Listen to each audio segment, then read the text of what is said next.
നമസ്കാരം. നമ്മൾ കഴിഞ്ഞ യോഗ ടോക്ക് സീരീസിൽ അഷ്ടാംഗ യോഗത്തിലെ യമത്തിനെ കുറിച്ചാണ് സംസാരിച്ചുകൊണ്ടിരുന്നത്. 5 യമങ്ങളുണ്ട്: അഹിംസ, സത്യം, അസ്തേയം, അപരിഗ്രഹം, ബ്രഹ്മചര്യം. ഇതിൽ നമ്മൾ അഹിംസയെ കുറിച്ച് സംസാരിച്ചു. ഇന്ന് ഞാൻ സത്യത്തിനെ കുറിച്ചാണ് പറയാൻ ഉദ്ദേശിക്കുന്നത്. സത്യം വദ, ധർമ്മം ചര എന്നൊക്കെ നമ്മൾ കേട്ടിട്ടുണ്ട്. ബട്ട് എപ്പോഴും സത്യം പറയാന്ന് പറഞ്ഞാൽ അത് ഇച്ചിരി കോംപ്ലിക്കേറ്റഡ് ആണ്. സത്യം എപ്പോഴും റിലേറ്റീവ് ആണ്. സത്യം ഒരിക്കലും ഒബ്സല്യൂട്ട് അല്ല. നമ്മളിവിടെ ഇറ്റേണൽ ട്രൂത്തിനെ കുറിച്ചല്ല. നമ്മൾ യമം എന്ന് പറഞ്ഞാൽ തന്നെ നമ്മൾ ഡേ ടു ഡേ ലൈഫിൽ അപ്ലൈ ചെയ്യേണ്ട കാര്യങ്ങളാണ്, ഡിസിപ്ലിൻസ് ആണ്.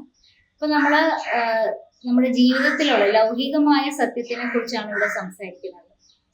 ലൗകികമായ സത്യം റിലേറ്റീവ് ആയിരിക്കും. ഒരാളുടെ സത്യം മറ്റൊരാൾക്ക് സത്യമാവണം എന്നില്ല.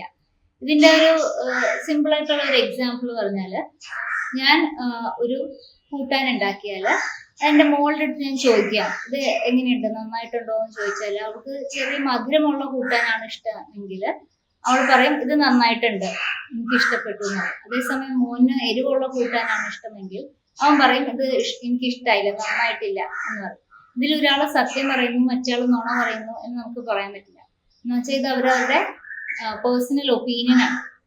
ഒരാൾക്കത് ശരിയായിരിക്കാം, മറ്റയാൾക്കത് തെറ്റായിരിക്കാം.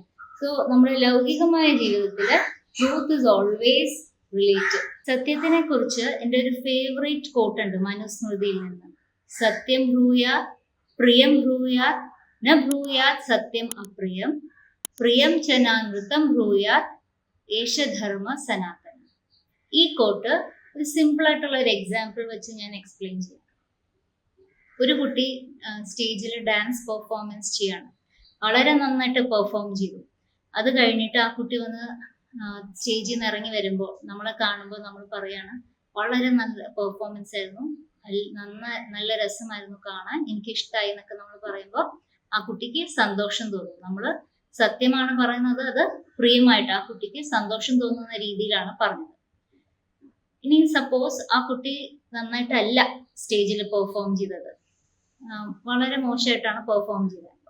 ആ കുട്ടി ഇറങ്ങി വരുമ്പോൾ നമ്മൾ ഉടനെ പോയി സത്യം പറയണം. ആ കുട്ടിയുടെ അടുത്ത് വളരെ ബോർ പെർഫോമൻസ് ആയിരുന്നു, ഒട്ടും ശരിയായില്ല എന്ന് പറഞ്ഞു കഴിഞ്ഞാൽ ആ കുട്ടിക്ക് വിഷമം തോന്നും, അല്ലേ? അത് അപ്രിയമായ സത്യമാണ്. അപ്പൊ അപ്രിയ സത്യങ്ങൾ പറയാണ്ടിരിക്കുക.